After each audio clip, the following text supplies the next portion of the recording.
চলতি বছরের মাধ্যমিক স্কুল সার্টিফিকেট এসএসসি ও সমমানের পরীক্ষায় পাশের হার ৬৮.৪৫%। গত বছরের তুলনায় এই হার কমেছে প্রায় ১৫%। শুধু পাশের হার নয়, কমেছে জিপিএ-5 এর সংখ্যাও।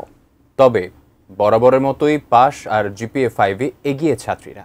কাউকে বাড়তি নম্বর দেওয়া হয়নি, এবার প্রকৃত ফলাফলই প্রকাশ করা হয়েছে বলে জানিয়েছেন আন্তঃশিক্ষা বোর্ড সমন্বয় কমিটির সভাপতি।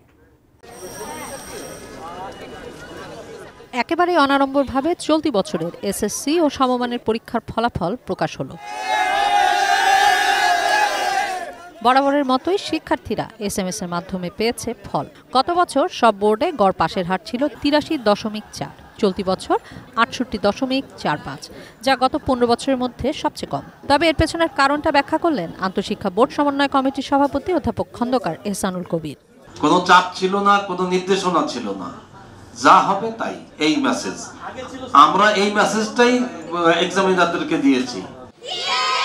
৯টি সাধারণ শিক্ষা বোর্ডের মধ্যে এবারে সবচেয়ে বেশি পাশের হার রাজশাহী বোর্ডে ৭৭.৬৩%। যশোর ও চট্টগ্রাম বোর্ডে পাশের হার ৭০%-এর উপরে থাকলেও ঢাকা, সিলেট, কুমিল্লা, দিনাজপুরে এ হার ৬০%-এর উপরে। বরিশাল অঞ্চল এমন জায়গা আছে যেখানে শিক্ষকও যেতে চান না, থাকতে চান না। তো এই বিষয়গুলো আমরা মনে করি যে এই বাস্তবতাটা উঠে আসছে। স্বাস্থ্যকর অল টাইম ফ্যামিলি কেক, সব সময় অল টাইম হেলদি লাইফ। মাদ্রাসা শিক্ষা বোর্ডে পাশের হার ৬৮.০৯ আর কারিগরি বোর্ডে ৭৩.৬৩।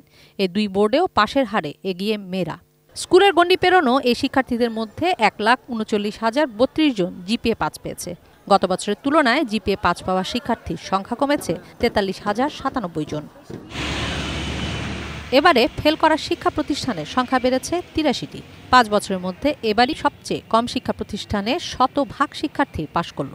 ১৩৪টি শিক্ষা প্রতিষ্ঠানে কোনো শিক্ষার্থী পাশ করতে পারেনি। ১০০% শিক্ষার্থী পাশ করেছে এমন প্রতিষ্ঠানের সংখ্যা ৯৮৪টি। আমরা চেষ্টা করেছি প্রশ্ন আউট হবে না এবং তার এমন ভাবে মানুষ বিশ্বাস করবে জিনিসটা যে গুজবেও কান দেবে না, সেরকম একটি পরিবেশ আমরা লক্ষ্য করেছি। ছাত্র জনতার অভ্যুত্থানে বদলে যাওয়া বাংলাদেশে এই প্রথম কোনো পাবলিক পরীক্ষার ফলাফল প্রকাশ হলো। ইসমত জাহান, এটিএন নিউজ, ঢাকা।